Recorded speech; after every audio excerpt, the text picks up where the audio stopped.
So hi friends, good morning, good afternoon and good evening. Welcome to another video. In this video we are going to cover chapter 2 and the first chapter already YouTube पे है, आप जाके देख सकते हैं. Okay, so once again welcome to Study Vibes and myself C A Manohar Verma. Okay, तो अभी इस चैप्टर को स्टार्ट करते हैं without wasting any time. First of all we will see कि इस चैप्टर में what are our learning objectives. ठीक है, देन अभी उसमें जाते हैं.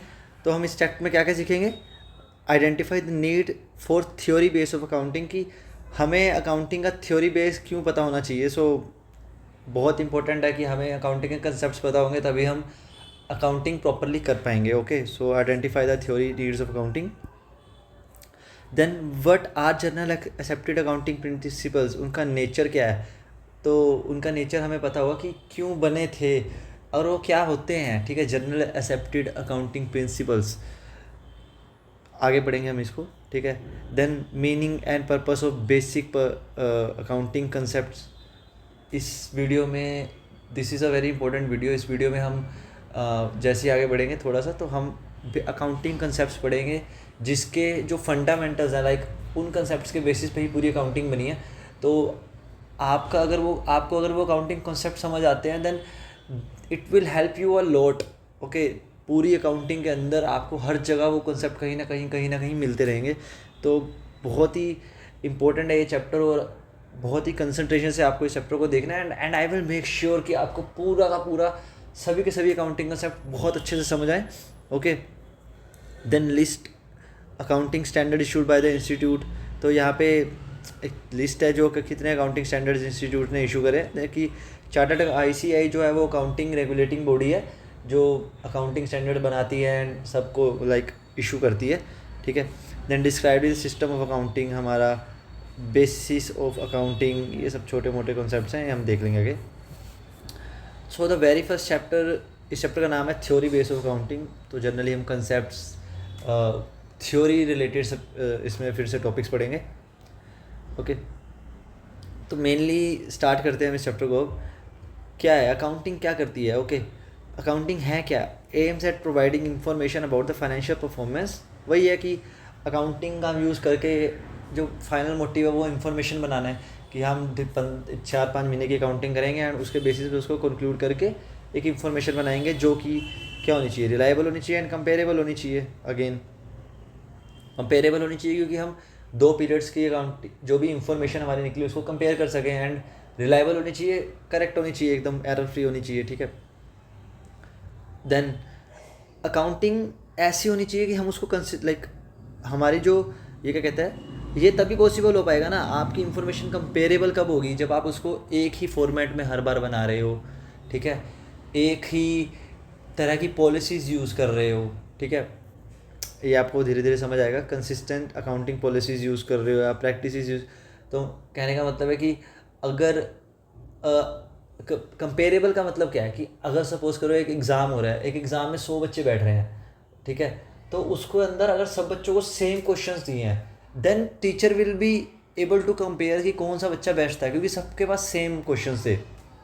सो कंसिस्टेंस कंपेरेबल होने के लिए आपका जो फॉर्मेट्स, इसी तरीके से अकाउंटिंग में फॉर्मेट्स होते हैं. फॉर्मेट्स आपकी इंफॉर्मेशन किस तरीके से प्रेजेंट हो रही है, क्या क्या चीज़ें प्रेजेंट हो रही हैं, वो सब over the period of time same रहेंगे तभी हम उसको कंपेयर कर पाएंगे. ठीक है ना. सो कंसिस्टेंसी रिक्वायर्ड है आपकी पॉलिसीज़ में. ठीक है, ये सब इतना ज़रूरी नहीं है. तो जो जो ज़रूरी है वो मैं आपको बिल्कुल अच्छे से पढ़ाऊँगा. Then institute of chartered accountant of India, regulatory body for standardisation of accounting policies. ठीक है, अब अकाउंटिंग स्टैंडर्ड्स क्या हैं वो सब कंसिस्टेंसी लाने के लिए होते हैं. देन हमारा सेकंड पॉइंट जो है वो जनरल एक्सेप्टेड अकाउंटिंग प्रिंसिपल्स. तो यहाँ पे उसका इन्होंने मीनिंग बताया कि what are general accepted accounting principles. Principle क्या होता है. प्रिंसिपल होता है आपकी रियल लाइफ में आपका एक प्रिंसिपल होगा. ओके, कि मैं कोई भी सिचुएशन आए उस सिचुएशन में मैं अपना प्रिंसिपल फॉलो करूँगा. जैसे हम सबका प्रिंसिपल होता है कि I will never do anything wrong. Okay, तो ये एक प्रिंसिपल होता है कि कोई भी सिचुएशन आ जाए, चाहे मुझे पैसे मिलें, कोई मुझे ब्राइब देने की कोशिश कर रहा है but still I will do the right thing. तो वो एक प्रिंसिपल होता है. प्रिंसिपल्स क्या होते हैं जो हमें गाइड करते हैं एक्शंस के लिए. प्रिंसिपल्स एक रूल या लॉ होता है जो आपको गाइड करता है कि किस तरीके से एक्शन लेना है. ठीक है, एंड देन जर्नली का मतलब इन्होंने यहाँ पे बताया, generally means in a journal manner, like acceptable, बहुत सारे लोगों से बिलोंग करता हुआ, कोई ऐसी चीज़ जो बहुत सारे लोगों से बिलोंग करती है, जर्नल है, वेरी जर्नल. सो जर्नली एक्सेप्टेड अकाउंटिंग प्रिंसिपल्स किन्हें कहते हैं? Rules and guidelines adopted for recording and reporting of the business transaction. तो ऐसे रूल्स हैं जो गाइड करते हैं, ऐसी गाइडलाइंस है जो हमें गाइड करती हैं कि रिकॉर्डिंग के लिए and reporting of business transaction, आपको किस तरीके से, कब, कैसे, कितने अमाउंट पे ट्रांजेक्शन्स को रिकॉर्ड करना है, ठीक है, वो हमें गाइड करती है ये रूल्स और गाइडलाइंस. देन उसको किस तरीके से दिखाना है अपनी फाइनेंशियल स्टेटमेंट्स में, बैलेंस शीट में, P&L में, कैश फ्लो में, उसमें भी हेल्प करती है, ठीक है. तो ये क्यों किया जाता है? To bring uniformity.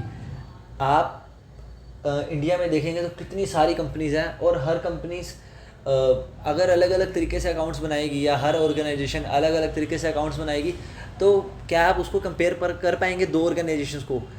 बिल्कुल, इट्स वेरी डिफिकल्ट. लेकिन सो जर्नल एक्सेप्टेड अकाउंटिंग प्रिंसिपल्स इसीलिए लाए गए, इन्हें हम गैप भी कहते हैं शॉर्ट फॉर्म में, GAAP, गैप. ओके, ये इसलिए लाए गए ताकि सभी ऑर्गेनाइजेशंस एक जैसे प्रिंसिपल्स फॉलो करें, एक जैसे रूल्स फॉलो करें, और एक ही तरीके से चीज़ों को प्रेजेंट करें, इंफॉर्मेशन को प्रेजेंट करें, जिससे कि दो कंपनीज़ का या दो एंटिटीज़ का जो कि सेम सेक्टर में उनका कंपैरिजन हो सके. मतलब ठीक है, समझ लेना मेरी बात.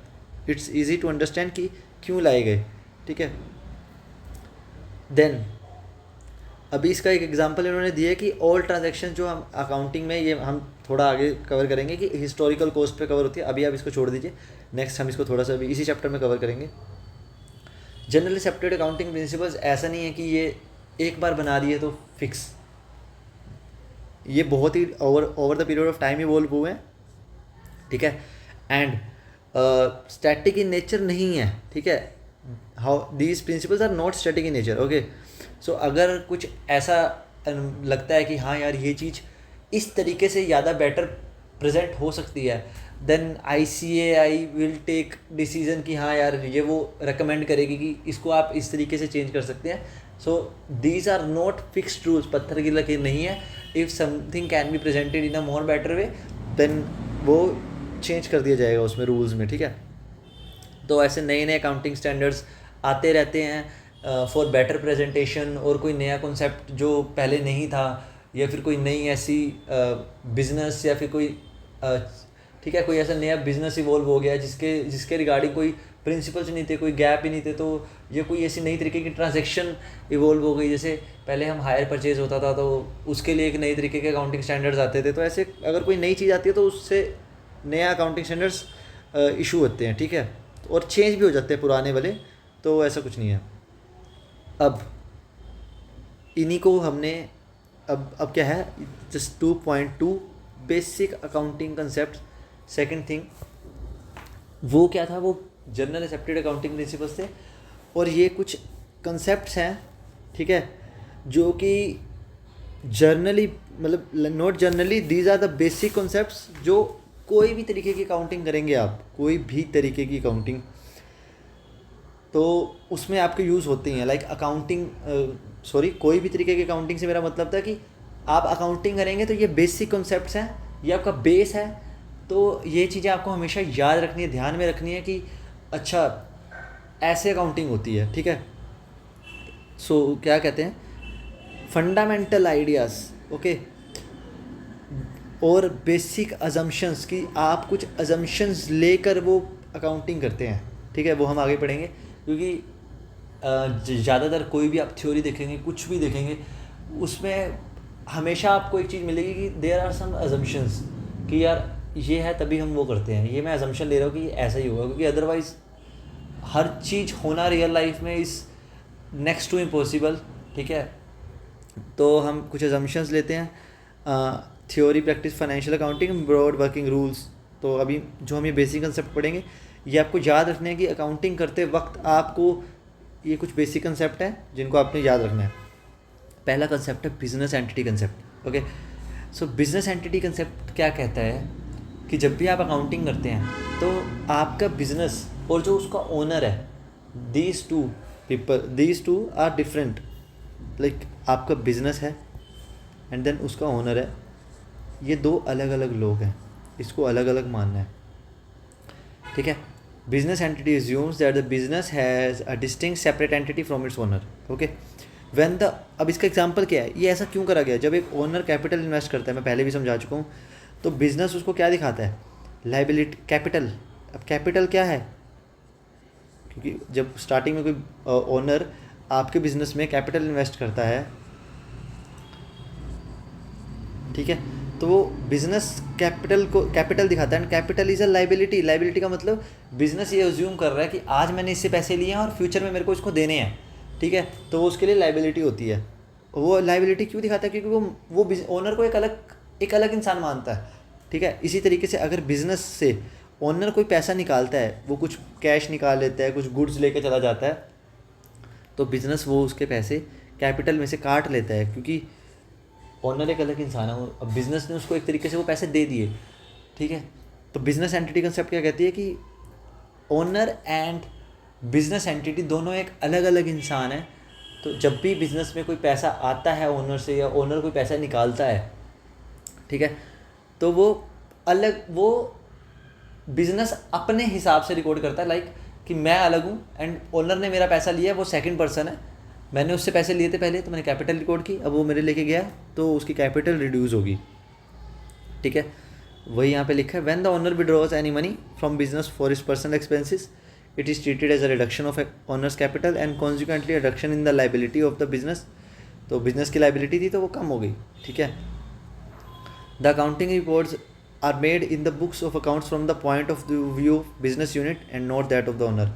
एक ओनर के हिसाब से नहीं बनते, एक बिजनेस यूनिट के हिसाब से अकाउंट्स बनते हैं, okay. Then the second concept is money measurement concept. Money measurement concept हम फर्स्ट चैप्टर में भी बहुत पढ़ चुके हैं, इंट्रोडक्शन में भी फाइनेंशियल अकाउंटिंग की मैंने बताया था कि अकाउंट्स में ओनली वही ट्रांजेक्शन्स रिकॉर्ड होती हैं जिनको हम मनी में कन्वर्ट करते हैं, which can be expressed in the terms of money, जैसे कि sale of goods, payment of expenses, receipt of income, आपको कोई इनकम आई, वही चीज़ें जिनको आप मनी में एक्सप्रेस करते हैं वही अकाउंट्स में रिकॉर्ड होती है। देन इसका एक बहुत अच्छा एक और चीज़ है कि ट्रांजैक्शंस जो होती हैं वो फिजिकल यूनिट्स में रिकॉर्ड नहीं होती, वो मॉनेटरी टर्म्स में कैसे रिकॉर्ड होती है। सपोज़ कीजिए आपके पास लैंड है 2 एकड़, ठीक है, तो आप बुक्स में ये नहीं लिखेंगे कि आपके पास 2 एकड़ लैंड है, वो लैंड 2 करोड़ की है, 5 करोड़ की है, 10 करोड़ की है, आप ये लिखेंगे बुक्स में, ओके। आपने एक लैंड परचेज़ करी तो यू विल नॉट राइट कि मेरे पास 2 एकड़ लैंड है, ठीक है, मेरे पास 20 टन का रॉ मटेरियल है, नहीं, everything is expressed in the terms of money, कि रुपीज़ जो भी आपकी करेंसी है।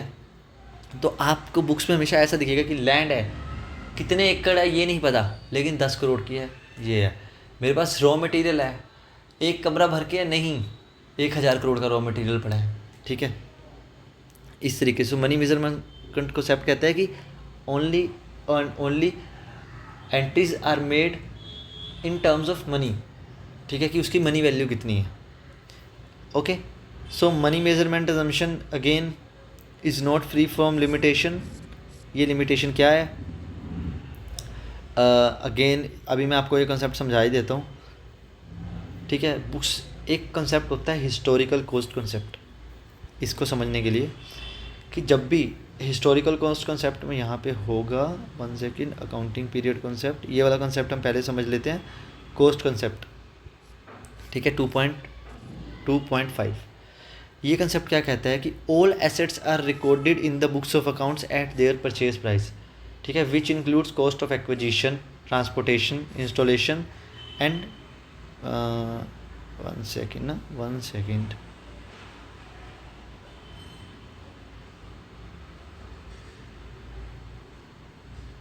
Yes, okay.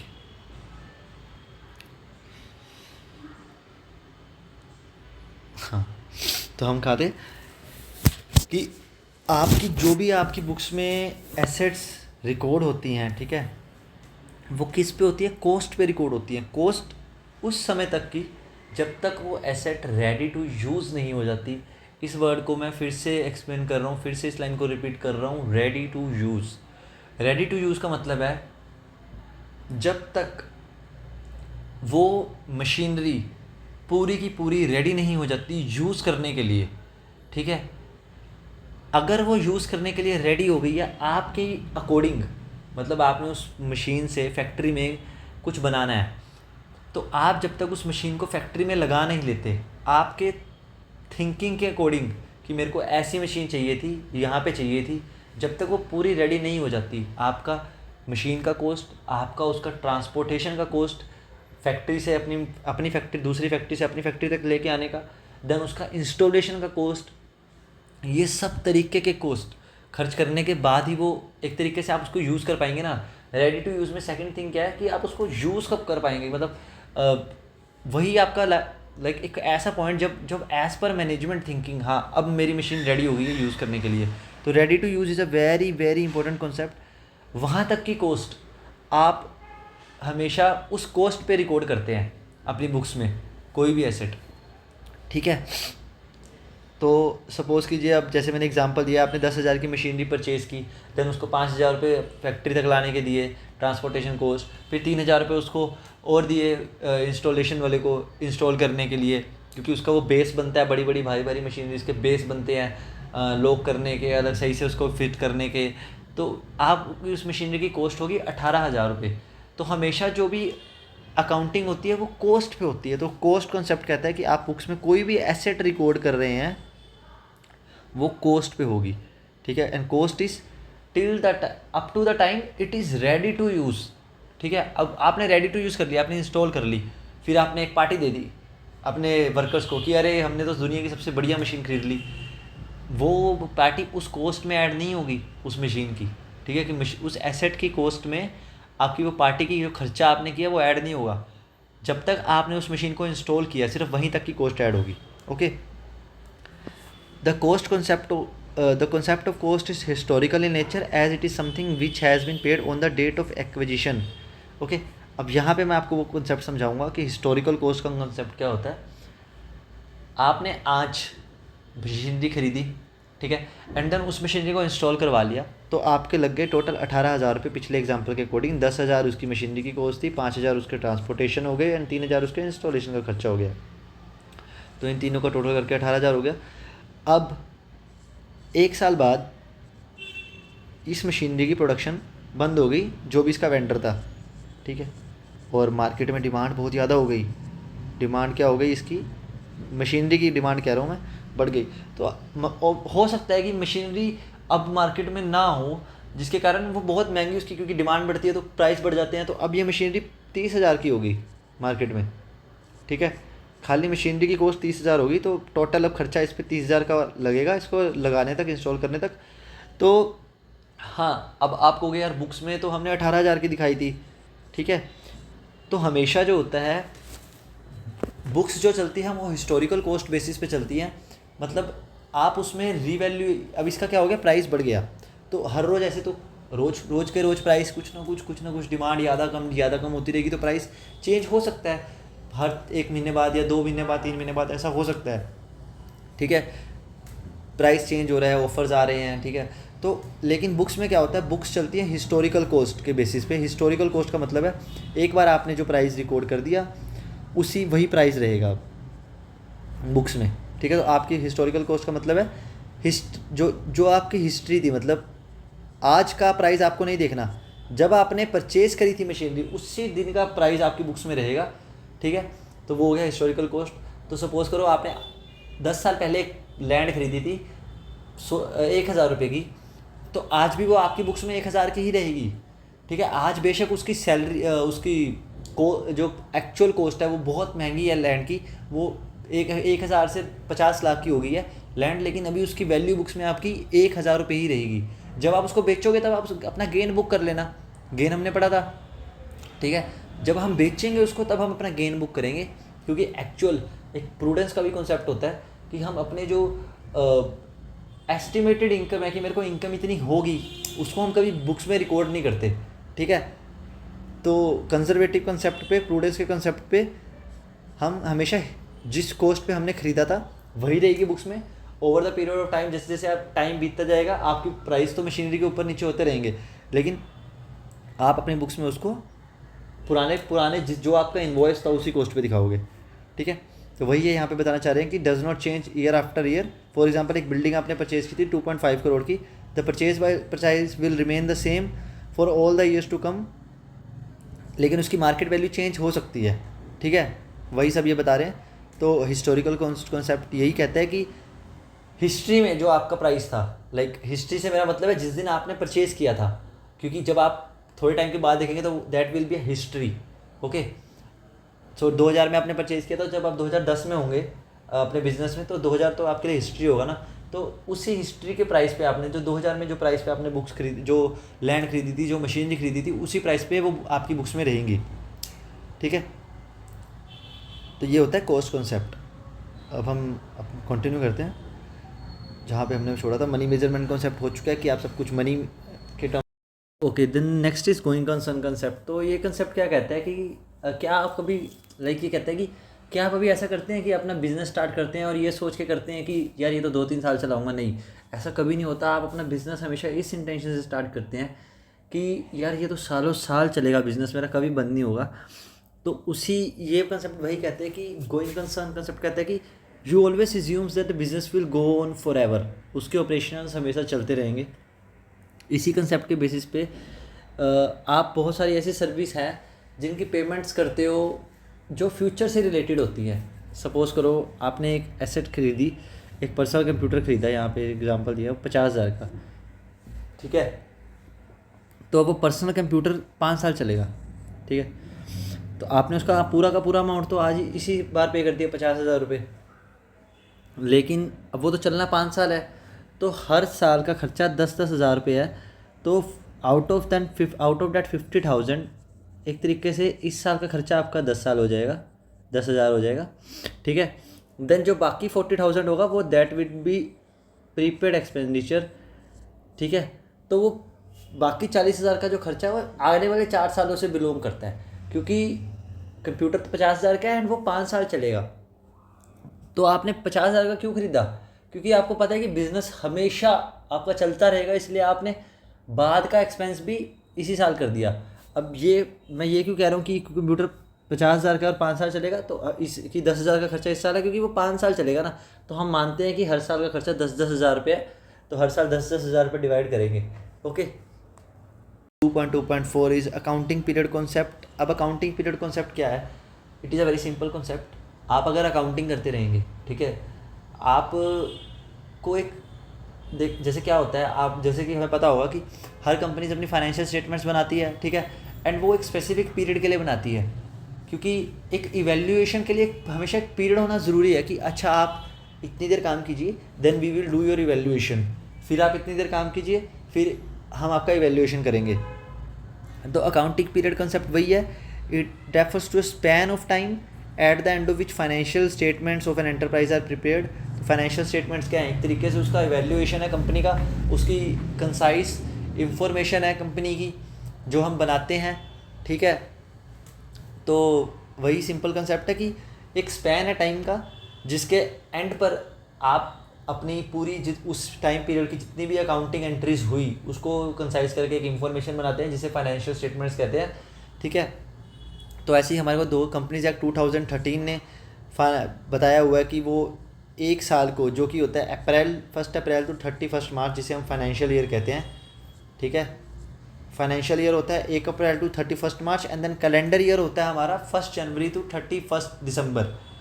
तो calendar year is different from financial year. तो companies act and income tax act क्या करते हैं, उनको जो रिकॉर्ड्स चाहिए होते हैं वो फाइनेंशियल ईयर के अकॉर्डिंग चाहिए होते हैं, और जो लिस्टेड एंटिटीज़ होती हैं उनका क्या होता है कि उनको 3-3 महीने के बाद, ठीक है, हर 3 महीने के बाद अपने जो रिकॉर्ड्स हैं, अपना जो फाइनेंशियल इंफॉर्मेशन है वो सबमिट करनी होती है सेबी को। तो वो भी उनके लिए एक अकाउंटिंग पीरियड हो गया, जिसे कहते हैं इंटीरियम अकाउंटिंग पीरियड, ठीक है। इंटीरियम का मतलब है बीच बीच में, 3-3 महीने के बाद, ठीक है। सो ये भी क्लियर, आई थिंक इसमें कुछ भी इतना खास नहीं था। Cost concept is also done. Then dual aspect concept. Dual aspect concept found जो अकाउंटिंग का है वो बेस है कि अगर आपकी कोई भी ट्रांजैक्शन हो रही है, ठीक है, ये कंसेप्ट क्या कहता है, अगर आपकी कोई भी ट्रांजैक्शन हो रही है तो उसका इफेक्ट हमेशा दो अकाउंट्स में पड़ेगा, ठीक है, one is debit then the other will be credit. अगर आप कुछ डेबिट कर रहे हो तो क्रेडिट भी कुछ होगा, ठीक है। Every transaction has a dual और टू फोल्ड इफेक्ट्स, ठीक है, and should be recorded at two places, ठीक है।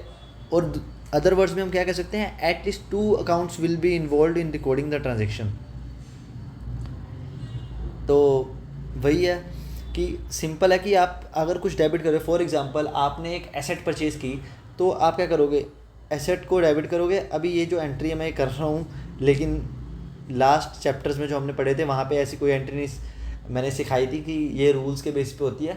तो जस्ट अभी आप सीख लीजिए, मैं जस्ट बता रहा हूँ कि एसेट को डेबिट करेंगे एंड हो सकता है आपने कैश को क्रेडिट किया हो, ठीक है, डेबिट और क्रेडिट विद सेम अमाउंट। तो ये एक एंट्री होती है। तो कोई भी एंट्री अगर होती है तो वो हमेशा दो अकाउंट्स को अफेक्ट करती है, ठीक है। तो बिकॉज जो हमारी डबल एंट्री सिस्टम का जो अकाउंटिंग में दो एंट्री सिस्टम हमने पढ़े, single entry system and double entry system, last lecture में हमने पढ़ा था। तो जो डबल एंट्री सिस्टम है वो इसी बेसिस पे बना है कि कोई भी जो भी आपकी ट्रांजेक्शन होगी दो अकाउंट्स को अफेक्ट करेगी, ठीक है। एंड ये जो asset is equal to liability plus capital, ये अभी आप छोड़ दीजिए। इसके लिए जब हम आगे बढ़ेंगे तो अभी आप पढ़ लीजिए, ध्यान में रखिए कि always and always your asset is equal to liability plus capital, ठीक है। तो जैसे जैसे हम आगे बढ़ेंगे तब हम इसको करेंगे, ठीक है, आपको समझ आएगा। और मैं यहाँ पे एक लिंक भी दे देता हूँ ऊपर वीडियो की, आप इस ऊपर जो वीडियो का लिंक आ रहा है आपको, आप उसमें भी जाके देख सकते हैं, क्योंकि मैं इसकी एक सेपरेट वीडियो भी यहाँ पे लिंक डाल दूँगा डायरेक्टली, ताकि अगर आपको अभी समझना है तो आप अभी समझ लें। देन रेवेन्यू रिकग्निशन कंसेप्ट और एक्रूवल कंसेप्ट, ये भी बहुत इंपॉर्टेंट कंसेप्ट है। तो लास्ट लेक्चर में हमने पढ़े थे दो तरीके के आपके अकाउंटिंग सिस्टम होते हैं, एक एक्रूवल अकाउंटिंग सिस्टम होता है एंड द सेकंड होता है वो होता है कैश।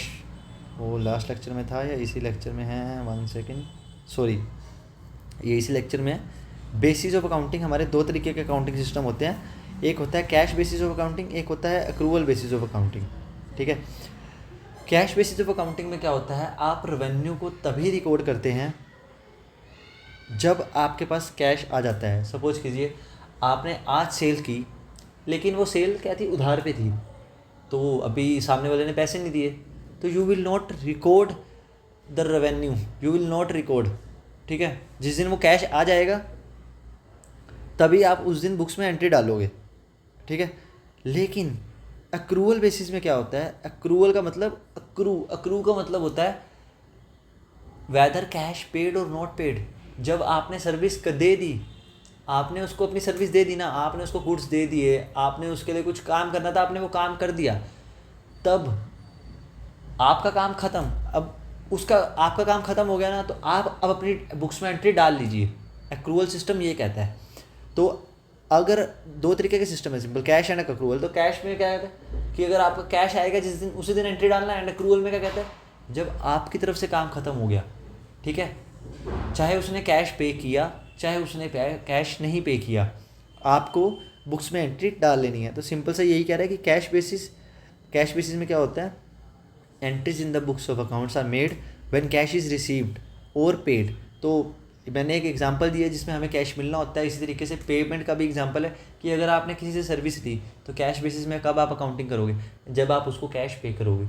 और इस तरीके से अगर आपने किसी से सर्विस ली और अक्रूवल बेसिस में आप क्या करोगे, क्योंकि आपने सर्विस ले ली, उस सामने वाले का काम खत्म हो गया, आपको सर्विस मिल चुकी है, पूरी सर्विस आपने ले चुकी है, तो आपको खर्चा रिकॉर्ड करना पड़ेगा, चाहे आपने कैश पे किया आज या नहीं किया। अक्रूवल बेसिस क्या होता है, सर्विस पे चलता है कि आपने सर्विस ले ली या नहीं ली। और कैश बेसिस किस पे चलता है, कैश पे, क्या आपका कैश गया या नहीं गया, ठीक है।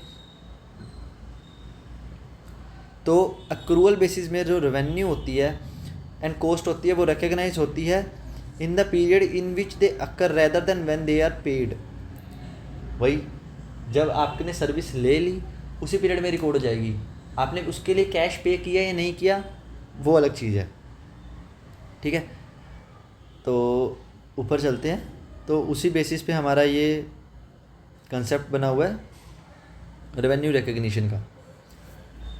ये यहाँ पे क्या बोलते हैं, when the revenue is realised. आपको रेवेन्यू कब रिकॉर्ड करनी है, व्हेन इट इज़ रियलाइज्ड। अब रियलाइज का मतलब क्या है बोला इन्होंने यहाँ पे, जब रियलाइज आपकी तब हो जाएगी जब सेल ऑफ आपने, या सेल या गुड्स या सर्विस, कुछ भी आपने इसको गुड्स दिए हैं सर्विस दी है, ठीक है, या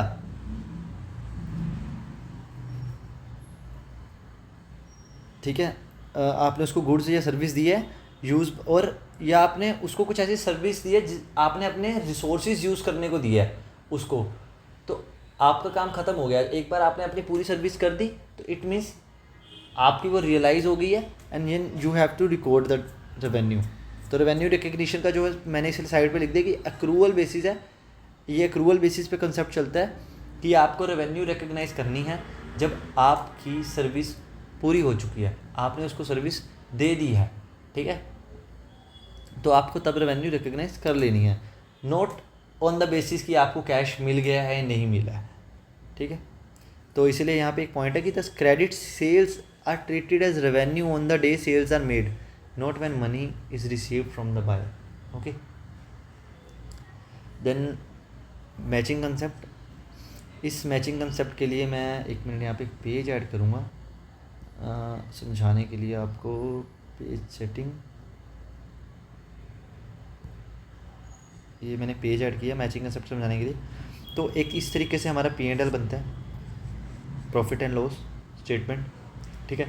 यहाँ पे आपकी रेवेन्यू आएगी, यहाँ पे आपके खर्चे आएंगे। तो अब ये मैचिंग कंसेप्ट क्या कहता है कि आपने रेवेन्यू इस साल की कमाई, एक फाइनेंशियल ईयर की बात करते हैं हम, 1 अप्रैल से लेके 31 मार्च तक,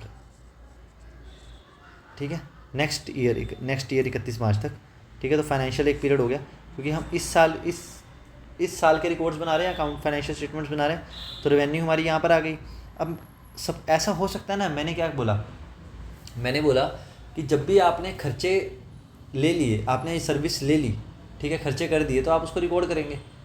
अब हो क्या सकता है कि मैंने आज तो सामने वाले को 5 साल के पैसे एक साथ दे दिए, मैंने उसको क्या किया, मैंने 5 साल के सामने वाले से मैंने कॉन्ट्रैक्ट किया कि तेरे को मैं पूरे के पूरे पैसे 5 साल के पैसे एक साथ दे रहा हूँ, ठीक है, लेकिन उसके अगेंस्ट में रेवेन्यू तो मेरी 1 साल की है ना, सिर्फ मैंने जो कमाई करी है वो तो 1 साल की है, और यहाँ पे मैंने खर्चा क्या मैं 5 साल का दिखा दूँ, तो वो तो जब मैं प्रॉफिट निकालूंगा अपना खर्चे में से, रेवेन्यू में से प्रॉफिट कॉस्ट माइनस करके, तो इस तरीके से हम एक बार लिख लेते हैं revenue, cost and profit, simple एकदम, ठीक है। अगर मैं यहाँ पे 1 साल की रेवेन्यू दिखाता हूँ और 5 साल के खर्चे दिखाता हूँ, रेवेन्यू है मेरी 1000 लगा दीजिए, ठीक है, और मेरी जो कॉस्ट है वो है आप लगा लीजिए 1 साल की 600 रुपये, ठीक है, तो 5 साल की कितनी होगी 3000 रुपये। तो यार ये तो लॉस दिखाएगा ना, ऑब्वियस ही बात है, 2000 का लॉस हो गया। लेकिन क्या ये बात सही है? नहीं। अगर मैं 1 साल की रेवेन्यू दिखा रहा हूँ तो मुझे खर्चे भी 1 ही साल के दिखाने हैं, ठीक है, तो मैं यहाँ पे 3000 नहीं दिखाऊंगा, यहाँ पे मैं सिर्फ 600 रुपये दिखाऊंगा, ठीक है। तो है, तो अब तो अगर इस हिसाब से चलें तो फिर मेरा प्रॉफिट आएगा। तो मैचिंग कंसेप्ट यही कहता है, मैचिंग कंसेप्ट कहता है क्योंकि आपकी जो रेवेन्यू आ रही है, ठीक है, उसके अकॉर्डिंग ही आप खर्चे दिखाइए। ये नहीं कि आप रेवेन्यू 1 साल की दिखा रहे हैं, क्योंकि मैं रेवेन्यू दिखा रहा हूँ 1 अप्रैल से लेकर 31 मार्च की, लेकिन मैंने आज ही अगर उसको 5 साल का खर्चा पैसे दे दिए तो फिर तो वो 1 अप्रैल टू सपोज करो 1 अप्रैल 2015 है, ठीक है, तो वो तो 20 तक के खर्चे दिखा रहा हूँ मैं 31 मार्च 2020 तक के, वो तो गलत है। तो मुझे तो 16 तक के दिखाने हैं, 15 16 1 साल, ठीक है। तो वही मैचिंग कंसेप्ट कहता है कि मैच करना है आपको रेवेन्यू और कॉस्ट को। अगर आपने रेवेन्यू 1 साल की दिखाई है तो आप खर्चे भी 1 साल के दिखाइए, अगर आपने रेवेन्यू 2 साल की दिखाई है तो खर्चे भी 2 साल के दिखाइए, रेवेन्यू 3 महीने की दिखाई है तो खर्चे भी 3 महीने के दिखाइए। यही सिंपल सा लॉजिक बहुत इंपॉर्टेंट है अकाउंट्स के अंदर। तो आपका जो प्रॉफिट एंड लॉस स्टेटमेंट बनती है उसके अंदर क्या आप कहोगे कि यार अच्छा ठीक है 600 खर्चा दिखा देता हूँ, तो बाकी का कहाँ जाएगा 2400 रुपये, वो एक होता है प्रीपेड अकाउंट, प्रीपेड। तो ये यहाँ से ये P&L में नहीं जाएगा, ये बैलेंस शीट में चला जाएगा, ये आपको बाद में सब समझ आएगा, अभी सिर्फ इतना समझ लीजिए कि मैं इसको अपनी बुक्स में 600 दिखाऊंगा सिर्फ P&L में। जब मैं प्रॉफिट एंड लॉस स्टेटमेंट दिखाऊंगा, ठीक है, मैं रेवेन्यू दिखाऊंगा, अपनी कॉस्ट दिखाऊंगा 1000 रुपये, 600 रुपये, और प्रॉफिट दिखाऊंगा अपना 400 रुपये।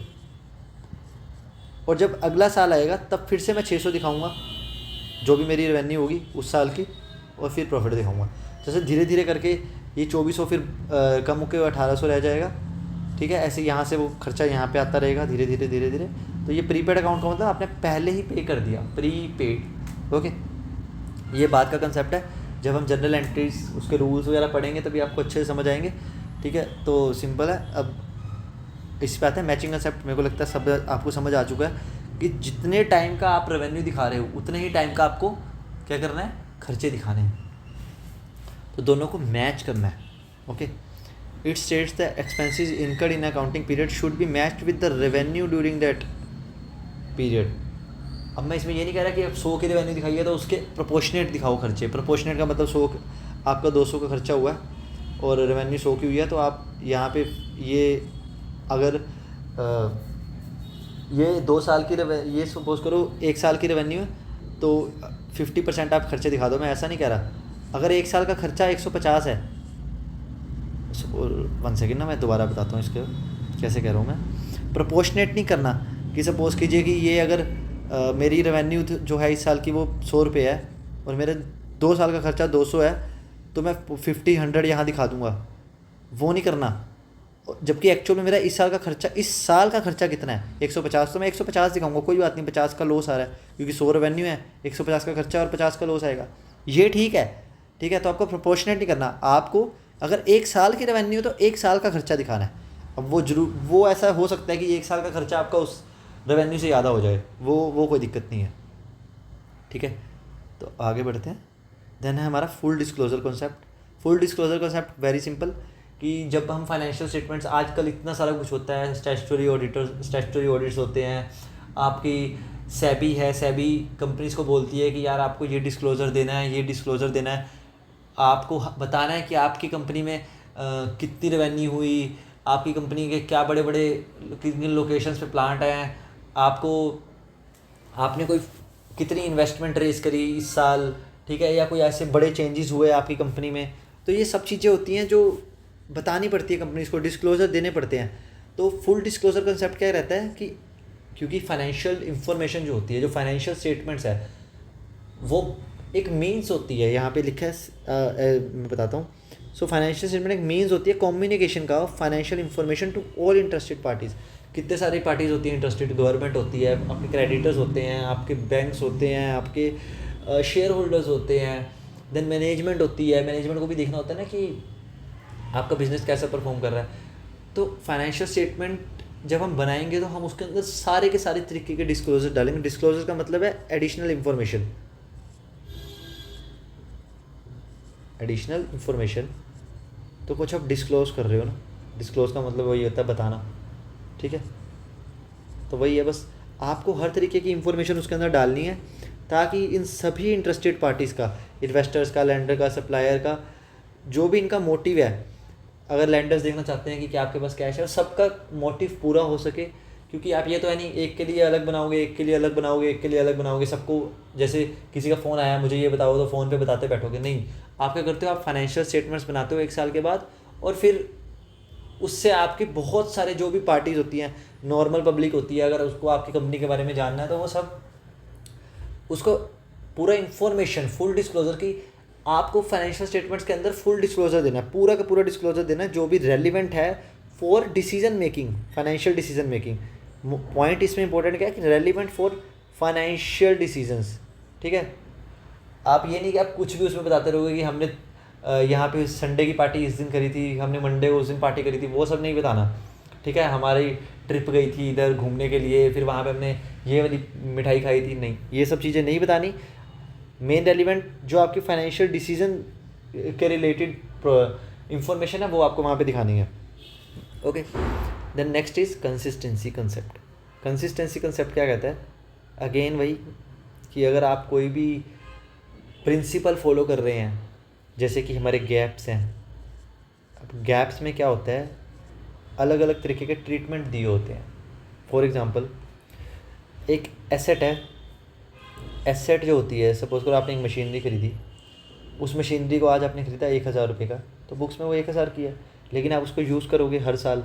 तो अभी मैंने बताया मैचिंग का कंसेप्ट, अब थोड़ा सा ये है, आपने उस मशीनरी को यूज़ करके प्रोडक्ट्स बनाए और वो प्रोडक्ट बेचे, उस प्रोडक्ट से आपको 100 रुपये की रेवेन्यू हुई, ठीक है, 100 नहीं 1,000 रुपये की रेवेन्यू हुई।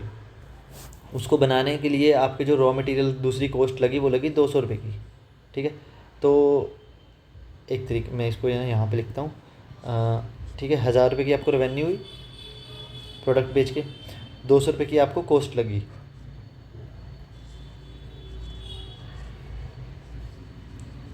अब ये 200 तो वो हो गया जो रॉ मटेरियल लगा आपका, जैसे आपने सपोज करो इस मशीनरी का यूज़ करके कॉफ़ी बनाते आप, ठीक है, तो 1,000 रुपये की कॉफ़ी बेची आपने इस साल, 200 रुपये की कॉफ़ी बीन्स यूज़ की उसके अंदर।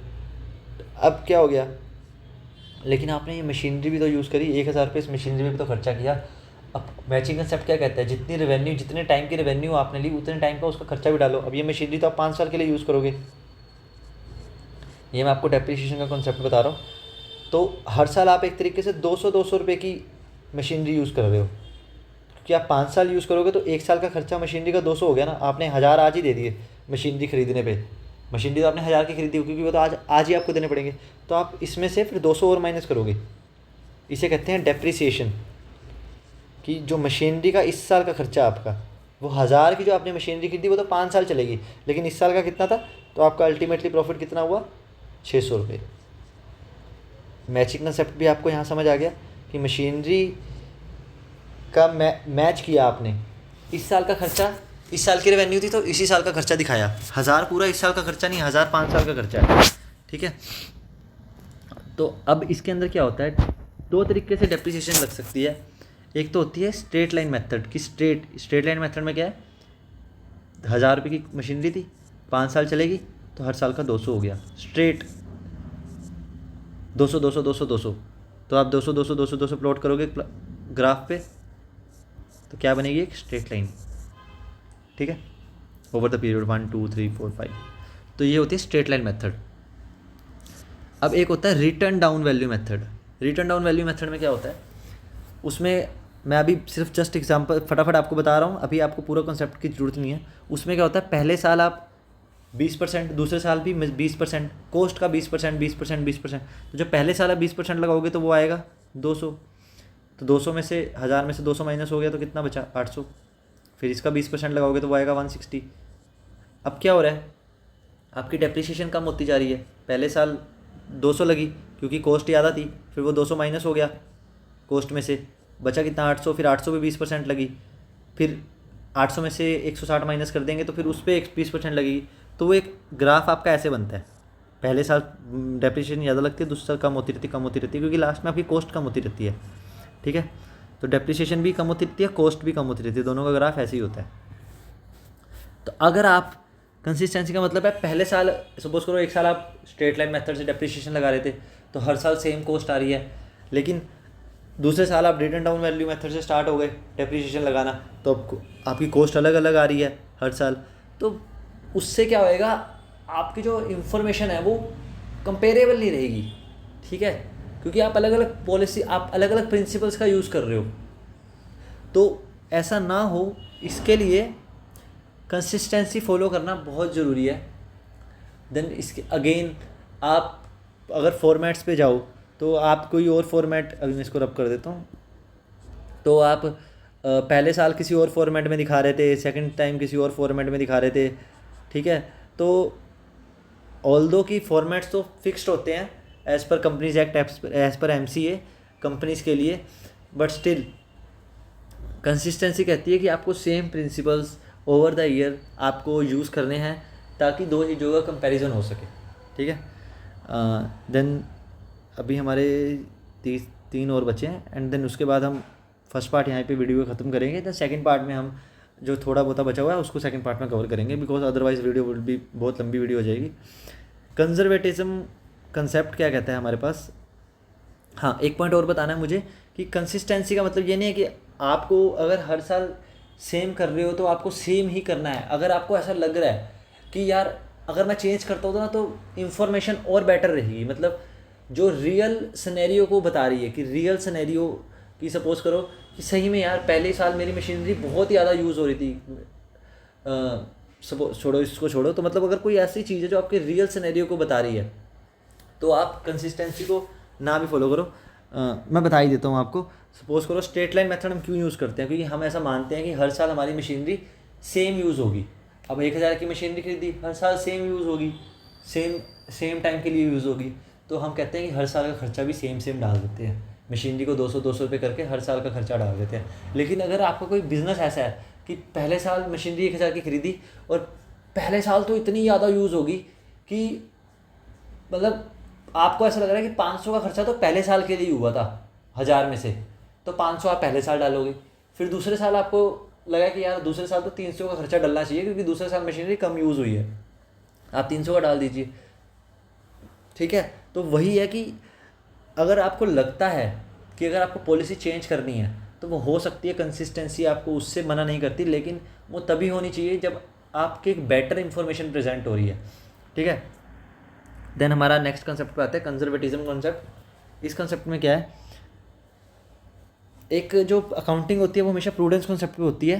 प्रूडेंस कॉन्सेप्ट क्या कहता है कि आपको जो खर्चे हैं ना, चाहे उसकी रिमोटली लाइकलीहुड भी हो, मतलब आपको लग रहा है कि यार खर्चा होगा तो वो भी आपको रिकॉर्ड करना चाहिए बुक्स में, लेकिन अगर आपको लग रहा है कि इनकम होगी, ठीक है, तो वो आप कभी रिकॉर्ड नहीं करोगे। ऐसा क्यों करते हैं, क्योंकि प्रूडेंस का जो कॉन्सेप्ट है, प्रूडेंस कहता है कि that profit should not be recorded until realised.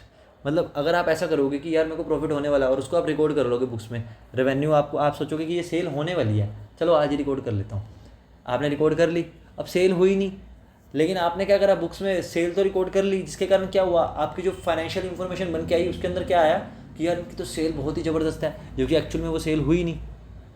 ठीक है, तो ताकि आप प्रॉफिट्स ज़्यादा ना दिखा दो, उसके कारण कंजर्वेटिज्म का कॉन्सेप्ट फॉलो किया जाता है।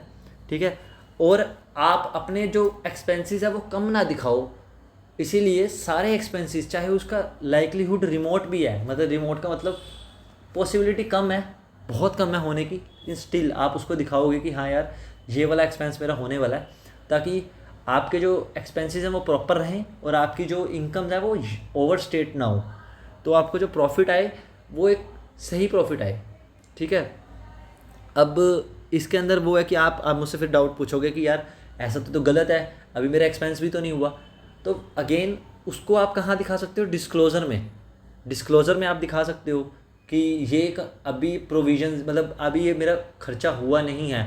डिस्क्लोज़र हम क्यों देते हैं, क्योंकि फाइनेंशियल इन्फॉर्मेशन के लिए। तो अगर कोई भी इन्वेस्टर या कोई स्टेक होल्डर किन्हें कहते हैं, जिनको भी फाइनेंशियल इन्फॉर्मेशन की रिक्वायरमेंट होती है, तो अगर कोई स्टेक होल्डर उस इन्फॉर्मेशन को पढ़ रहा है तो उसको पता लगेगा अच्छा ठीक है ये खर्चा अभी हुआ नहीं है लेकिन इसकी रिमोट लाइकलीहुड है। ठीक है, तो वो उसके अकॉर्डिंग उसको इंटरप्रेट करेगा। सो कंजर्वेटिव अप्रोच आपको समझ आएगी। इसको प्रूडेंस का कंसेप्ट भी बोलते हैं। प्रूडेंस कि आपको एक्सपेंसेस को रिकॉर्ड करना है चाहे उनका रिमोट लाइकलीहुड भी हो, लेकिन आपको इनकम को रिकॉर्ड नहीं करना, क्योंकि एक्सपेंसेस आप, इसका मेन जो पर्पस है कि आप खर्चे पूरे दिखाओ और आप एक्स्ट्रा प्रॉफिट्स ना दिखाओ, क्योंकि आप सेल बढ़ाओगे तो प्रॉफिट भी तो बढ़ेंगे ना, एक्स्ट्रा सेल ना दिखाओ, तो उसके लिए होता है। लेकिन ये आपको अगर आप खर्चे ऐसे, लेकिन ये आपको ये भी नहीं कहता कि यार आप खर्चे दिखाते रहो। उससे क्या होगा, उससे ये होगा कि आपके खर्चे तो हो नहीं रहे जिसका, लेकिन आपके पास सीक्रेट रिजर्व पड़े हैं। सपोज करो आपने खर्चा दिखाया 700 रुपये का, लेकिन उसमें से 200 का खर्चा ऐसा था जिसका रिमोट लाइकलीहुड था, और आपने वो 700 का दिखाने की बजाय आपने उसको 900 का दिखा दिया, 200 का और से खुद से डाल दिया खर्चा, तो आपका प्रॉफिट तो 100 का आया। अब जो बंदा पढ़ रहा है उसको लगेगा कि यार ठीक है इसका तो 100 का ही प्रॉफिट है। ठीक है, तो वो जबकि उसमें जो 200 आपको दिखाना कितने का चाहिए था, 200 का दिखाना चाहिए था 700 में से, मतलब 700 में से 500 तो एक्चुअल का एक्सपेंस था।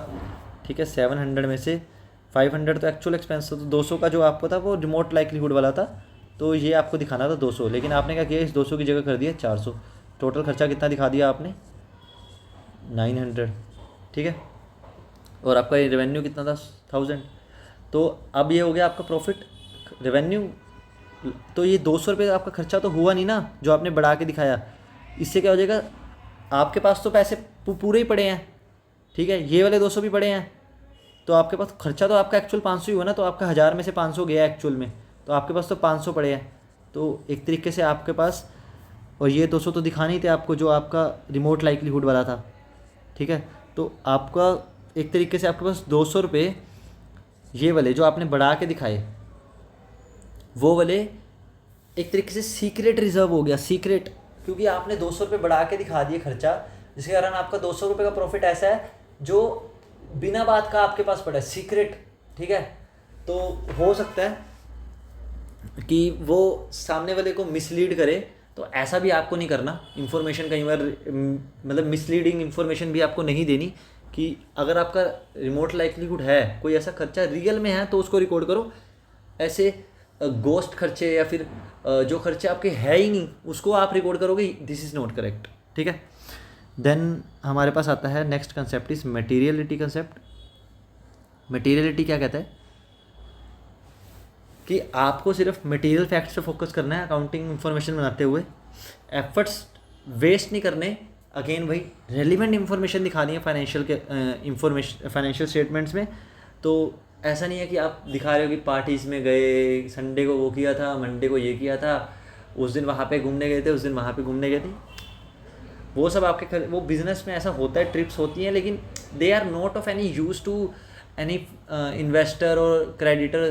तो आपको देखना है कि आपके स्टेक होल्डर्स की क्या रिक्वायरमेंट्स है, तो वो सब रिक्वायरमेंट्स के अकॉर्डिंग आपको एक मटेरियल इन्फॉर्मेशन प्रेजेंट करनी है, ठीक है, ताकि जो इन्फॉर्मेशन है वो रेलिवेंट बन सके उनके लिए, कि हाँ उनको उसी चीज़ की ज़रूरत थी और वो आपने प्रेजेंट किया। अगर आप उल्टी सीधे चीज़ें प्रेजेंट करेंगे फाइनेंशियल इन्फॉर्मेशन में, तो वो उसको बनाने का ना बनाने का कोई फ़ायदा ही नहीं है, ठीक है, वो किसी के काम तो आने नहीं वाली। तो एक कंसेप्ट ये भी कहता है कि आपको material information. Then objectivity.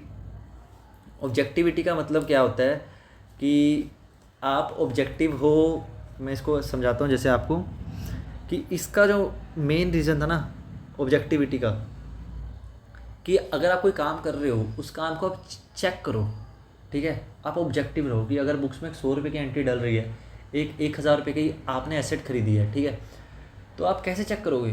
Because एक एंट्री करने वाला तो एक इंसान है, ठीक है, तो वो इंसान कैसे चेक करेगा? यार 1000 रुपये की एंट्री है, तो वो चेक करेगा कि अच्छा इसका 1000 रुपये का बिल होगा, ठीक है, 1000 रुपये का बिल होगा परचेज़ का, तो वो उसको देखेगा, अच्छा वो कहेगा ठीक है यार, हाँ करेक्ट, 1000 की एंट्री हुई है तो करेक्ट। लेकिन अगर 1000 रुपये की जगह अगर ये ऑब्जेक्टिविटी, कहने का मतलब है हिस्टोरिकल कॉस्ट वाला कंसेप्ट ना होता, तो वो अपनी ऑब्जेक्टिविटी कैसे दिखाता?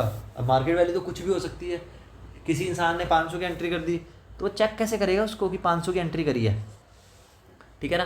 तो ऑब्जेक्टिविटी का मेन मतलब यही है कि आप अपना दिमाग लगाइए, ठीक है। बट ऑब्जेक्टिविटी का कॉन्सेप्ट आया कैसे? हिस्टोरिकल कोस्ट के अडोप्शन के लिए, कि यहाँ पे क्या लिखा है, one of the reasons for the adoption of historical cost as the basis of recording transaction is to the principle of objectivity, adherence to the principle of objectivity is made possible by it.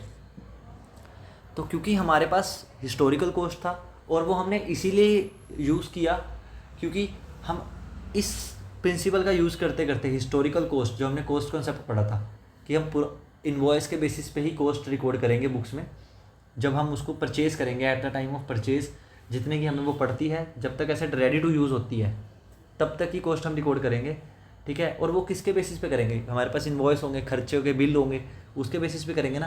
तो उससे ही objectivity वो इसलिए लाए ताकि objectivity का principal भी apply हो सके, ताकि जो सामने वाला बंदा है वो चेक कर सके, वो अपनी ऑब्जेक्टिविटी लगा सके, वो अपना दिमाग लगा सके कि हाँ ये जो एंट्री डली है ये 1000 रुपये की डलनी थी। जब ऑडिट्स होते हैं, ऑडिट्स में क्या चेक किया जाता है? अगर किसी कंपनी के पास बड़ी बड़ी मशीनरीज हैं तो आप वो उन बड़ी बड़ी मशीनरीज के क्या लेते हैं? इन्वॉइस लेते हैं कि आपने वो मशीनरी कितने की खरीदी। फिर वो चेक करते हैं, अच्छा आपके इन्वॉइस पे लिखा है 1 करोड़ रुपए की मशीनरी है, तो फिर बुक्स में चेक करते हैं कि क्या आपकी बुक्स में भी वो 1 करोड़ रुपए की थी, आपने 1 करोड़ की एंट्री डाली है। तो वो क्या कर रहे हैं? वो ऑब्जेक्टिविटी का यूज़ कर रहे हैं अपनी, ठीक है। बट वो ऑब्जेक्टिविटी कैसे यूज़ कर पा रहे हैं? क्योंकि हो सकता है कि ऑडिट वो आज 10 साल बाद कर रहे हो, लेकिन जब मशीनरी तो 10 साल पहले परचेज़ की हुई थी, ठीक है। क्योंकि हिस्टोरिकल कॉस्ट का कंसेप्ट था कि मार्केट वैल्यू के बेसिस पे नहीं रिकॉर्ड करनी, ठीक है, रिकॉर्ड किसके बेसिस पे कर रही है, हिस्टोरिकल कॉस्ट कंसेप्ट के बेसिस पे, इसीलिए वो अपना ऑब्जेक्टिविटी का यूज़ कर पाए। तो ऑब्जेक्टिविटी वही है, नहीं सिंपल कि आप अपना दिमाग लगाइए, ठीक है, और बेस्ड ऑन एविडेंसेस आप कोई भी एंट्री करते हैं तो हर एंट्री के पीछे कोई ना कोई एविडेंस होता है, कोई ना कोई खर्चा होता है, बिल होता है, कुछ ना कुछ तो होता ही है। तो वही आपको बस इसमें बताया। तो यार thank you for watching this video. And यहाँ पे अभी हम कंक्लूड करते हैं इस वीडियो को। एंड जो नेक्स्ट बाकी बचा हुआ इसका सेक्शन है सिस्टम ऑफ अकाउंटिंग में बता चुका हूँ, कैश बेसिस और ये 2 बेसिस ऑफ अकाउंटिंग थे। System of accounting is nothing, ये कुछ इतना खास नहीं है कि एक डेबिट होता है, डबल एंट्री सिस्टम होता है, वो सब मैं आपको बता चुका हूँ। डबल एंट्री सिस्टम कि उसको भी कर ही लेते हैं, 1 मिनट लगेगा। कि डबल एंट्री सिस्टम में क्या होता है, एक डेबिट होता है तो एक क्रेडिट भी होता है, और सिंगल एंट्री सिस्टम होता है एक जिसके अंदर सिर्फ कुछ ऐसा फिक्स नहीं है कि डेबिट क्रेडिट दोनों होंगे या क्रेडिट होगा, कुछ भी हो सकता है। तो ज़्यादातर हम डबल एंट्री सिस्टम फॉलो करते हैं हर जगह आज 100% डबल एंट्री सिस्टम फॉलो होता है। 100% नहीं, 99.99%। सिंगल एंट्री सिस्टम क्या है, जो छोटे मोटे हमारे दुकानदार होते हैं, किराने की दुकान वाले, वो क्या करते हैं, वो अपनी बस बुक रख लेते हैं और उसी बुक में लिखते रहते हैं कि अच्छा इससे लेना है, इसको देना है, इससे लेना है, इससे देना है। वो ऐसा कुछ खास, ठीक है, रिकॉर्ड नहीं करते। तो वो एक इनफॉर्मल वे है सिंगल एंट्री सिस्टम अकाउंट्स बनाने का, और डबल एंट्री सिस्टम एक बहुत ही अच्छा और एस्टेब्लिश्ड वे है अकाउंट्स बनाने का। लेकिन थोड़ा सा इसमें कॉम्प्लेक्सिटी रहती है और थोड़ी सी नॉलेज की ज़रूरत होती है, इसलिए कंपनीज़ में, बड़ी बड़ी कंपनीज़ में, या फिर जो अच्छे थोड़े बिजनेसमैन होते हैं जो चार्टर्ड अकाउंटेंट्स को हायर करते हैं, उनसे अपनी अकाउंटिंग करवाते हैं। देन अकाउंटेंट्स को एंड देन ऑब्वियसली कि चार्टर्ड अकाउंटेंट्स के अंदर अकाउंटेंट्स काम करते हैं, तो वो सब ये ऐसा होता है सिस्टम। तो डबल एंट्री सिस्टम में वो हर बिजनेसमैन को खुद नॉलेज नहीं होती, तो इसीलिए, ठीक है। तो यही सिर्फ single entry system is not a complete system of maintaining records of financial transaction. वही छोटे मोटे दुकानदार ओनली पर्सनल अकाउंट्स जो यहाँ पे मेंटेन करते हैं, जो बुक्स में अपनी कर लेते हैं नॉर्मल। सिंगल एंट्री सिस्टम कुछ नहीं है कि उसमें कैसे भी एंट्री हो सकती है, उसमें डेबिट भी सिंगल डेबिट भी हो सकता है कि उससे लेने हैं, उसको देने हैं, ओके। देन यहाँ पे हम अकाउंटिंग स्टैंडर्ड्स हैं। ये अकाउंटिंग स्टैंडर्ड्स क्या होते हैं, अगेन वही हमने ऊपर पढ़ा कि अकाउंटिंग स्टैंडर्ड्स जो डॉक्यूमेंट्स होते हैं जो हमें गाइड करते हैं किस में, कि आपको रिकग्नाइज़ कैसे करना है, कब आपको एंट्री बुक्स में डालनी है, किस वैल्यू पे डालनी है। मतलब अकाउंटिंग स्टैंडर्ड आप ये समझ सकते हैं कि एक तरीके का ना आपको गाइड बुक दे दिया है जो आपको गाइड करेगी हर स्टेज पे, ठीक है, कि ये आपको अच्छा, अगर कोई आप खर्चा कर रहे हो तो क्या ये आपको बुक्स में रिकॉर्ड करना है, ठीक है। अब जैसे कि हमने ये कॉन्सेप्ट्स पढ़े, ये कंसेप्ट भी आपको गाइड कर रहे हैं, तो ऐसे ही अलग से भी कॉन्सेप्ट्स लाए गए हैं। ये तो बेसिक कंसेप्ट थे जो सब जगह अप्लाई होते हैं। तो ऐसी अकाउंटिंग स्टैंडर्ड्स हैं। स्टैंडर्ड आपको नाम से पता चल रहा है कि अकाउंटिंग स्टैंडर्ड क्यों बनाया है, ताकि सब इसको फॉलो करें, सबके लिए स्टैंडर्ड है। तो कोई भी सेम ट्रांजैक्शन होगी तो सब उसको सेम तरीके से रिकग्नाइज़ करेंगे, सेम तरीके से ही उसका मेजरमेंट करेंगे, कितनी वैल्यू पे उसको रिकॉर्ड करना है, ट्रीटमेंट करेंगे उसका, तो मतलब उसको बुक्स में रिकॉर्ड करेंगे, आज करना है, कल करना है, परसों करना है, कब करना है, मतलब इस साल करेंगे, अगले साल रिकॉर्ड करना चाहिए। देन उसको दिखाना कैसे है, प्रेजेंट कैसे करना है फाइनेंशियल इन्फॉर्मेशन में, और क्या क्या डिस्क्लोजर चाहिए, क्या क्या इन्फॉर्मेशन उसके लिए मुझे देनी पड़ेगी अदर देन रिकॉर्डिंग, ठीक है। तो वो अकाउंटिंग स्टैंडर्ड आपको वो बताते हैं, ओके। तो वही है कि ये एक तरीके से डॉक्यूमेंट्स होते हैं, पॉलिसी डॉक्यूमेंट्स होते हैं जो आपको बताते हैं कि कब कैसे क्या काम करना है, आपको क्या इन्फॉर्मेशन प्रोवाइड करनी है। जैसे कि इनका नाम सजेस्ट करता है अकाउंटिंग स्टैंडर्ड्स, तो ये क्यों लाए गए हैं, क्योंकि स्टैंडर्ड मेंटेन हो सके सभी एंटिटी, सभी तरीके की इंडस्ट्रीज़ में। अगर कोई ऐसा ज़रूरी नहीं है कि if there is a special industry जिसकी अकाउंटिंग अलग तरीके से होती है, तो उसके लिए अलग स्टैंडर्ड हो सकते हैं कि विद इन द इंडस्ट्री आप ये ऐसे कर लीजिए। लेकिन मैक्सिमम जो सारी ऑर्गेनाइजेशन है उनके बीच में स्टैंडर्ड लाने के लिए इनको लाया गया कि हर ऑर्गेनाइजेशन एक ही तरीके से एक ट्रांजैक्शन को रिकॉर्ड करे, ठीक है। अगर वो एक सेम नेचर का खर्चा कर रही है, अगर वो स्टेशनरी का खर्चा कर रही है, तो सब सेम तरीके से रिकॉर्ड करें, उसके लिए same information, financial information statements में दें। तो वो इसके लिए लाए गए, ठीक है। तो यही है, सिंपल है। तो ऐसे ही एक तो ये इसका हो गया कि इस तरीके से, और दूसरा कि वैल्यूएशंस करनी पड़ती हैं, अकाउंटिंग पॉलिसीज़ कौन सी आपके लिए बेस्ट रहेंगी, वैल्यूएशन नॉर्म्स की अगर आपको वैल्यूएशन करनी है तो आपको किन किन चीज़ों का ख्याल रखना पड़ेगा, ठीक है, वो सब अकाउंटिंग स्टैंडर्ड्स बताते हैं। नीड वही है कि वेरिएशंस कि हर कंपनी, अगर हर ऑर्गेनाइजेशन अलग अलग अपने अपने तरीके से अकाउंट्स बनाएगी तो किसी के अकाउंट्स कंपेरेबल नहीं होंगे, ठीक है। एलिमिनेशन ऑफ वेरिएशंस कि सब स्टैंडर्ड हो जाए, सब सेम नेचर के एक्सपेंस को सेम तरीके से ही रिकॉर्ड करें। डिस्क्लोज़र सेम तरीके के हों, सब सेम तरीके के खर्चे के लिए सेम डिस्क्लोजर्स दें। Then comparability, the most important कि दो ऑर्गेनाइजेशंस जब सेम तरीके के खर्चे को सेम तरीके से रिकॉर्ड करेंगी और सेम तरीके से प्रेजेंट करेंगी तो वो आपस में कंपेरेबल बन जाएंगी, ठीक है। तो आपस में दोनों को चेक करना है, एक ने 100 का खर्चा किया, एक ने 1000 का खर्चा किया, तो हमें पता लगेगा कि हाँ इसने 100 का किया है और इसने 1000 का किया है, तो दोनों का आउटपुट जो है वो आप कंपेयर कर सकते हो इस साल, ओके। क्योंकि अब हो सकता था कि ये इस साल 100 का खर्चा दिखा दे और ये इस साल ना दिखाए, वो ये वाली अगर अकाउंटिंग स्टैंडर्ड्स ना होते तो अकाउंटिंग स्टैंडर्ड में लिखा है कि ये आपको खर्चा इस साल दिखाना चाहिए, लेकिन अगर ना होते तो ए एंटिटी ने तो रिकॉग्नाइज कर लिया, लेकिन बी एंटिटी सोचती यार इस साल नहीं करता रिकॉग्नाइज, इस साल एंट्री नहीं डालता, 2 साल बाद एंट्री डालूंगा, तो क्या वो कंपेरेबल हो पाती 2 एंट्री, जबकि खर्चा तो दोनों की बुक्स में हुआ है ना। इसीलिए अकाउंटिंग स्टैंडर्ड लाएगा कि ए को भी रिकॉर्ड करना है इसी साल और बी को भी रिकॉर्ड करना है इसी साल, तो वो रूल्स के अकॉर्डिंग। लेकिन इनकी लिमिटेशन क्या है, कई बार क्या होता है, ये फर्स्ट ऑफ ऑल कि can not override the statue, एक लॉ है, लॉ को कभी ये अकाउंटिंग स्टैंडर्ड ओवरराइड नहीं कर सकते, law is supreme of all. तो अगर कोई लॉ कहता है कि ये ऐसे इस तरीके से होना चाहिए, इसका ट्रीटमेंट आपको इस तरीके से करना चाहिए, तो अकाउंटिंग स्टैंडर्ड्स कभी भी लॉ को ओवरराइड नहीं कर सकते। देन कभी कभी fails to extend flexibility, suppose करो, जस्ट मैं एग्जांपल ले रहा हूँ एक, कि बहुत ज़्यादा फ्लेक्सिबल कभी कभी नहीं होते, तो जैसे कि ऐसा होता है बहुत बार, एक नई तरीके की ट्रांजेक्शन्स आ जाती है, जैसे फॉर एग्जांपल लीज ट्रांजेक्शन्स आती हैं, हायर परचेज की ट्रांजेक्शन जब आई थी, हायर परचेज आपको समझ आएगा, मतलब आपने किसी से जब स्टार्टिंग में ऐसा शुरू हुआ था किश्तों का हिसाब कि आप मेरे से आज ले जाओ तो मुझे किश्तों में पैसे दे दियो, उस टाइम पे तो ऐसा कुछ था ही नहीं ना कि अब किश्तों को किस तरीके से क्या रूल्स रेगुलेशंस उसके रिगार्डिंग कुछ थे ही नहीं, तो उस टाइम पे दिक्कत आ जाती है लोगों को कि यार अब इसको कैसे हम रिकॉर्ड करें, इसके लिए तो कोई रूल्स ही नहीं है, तो सब फिर अलग अलग तरीके से रिकॉर्ड करना शुरू कर देते हैं, तो वो एक इशू आता है कई बार, ठीक है। तो फ्लेक्सिबिलिटी नहीं होती तो कभी कभी और वो डॉक्यूमेंट जो होता है वो चेंज करना मुश्किल होता है।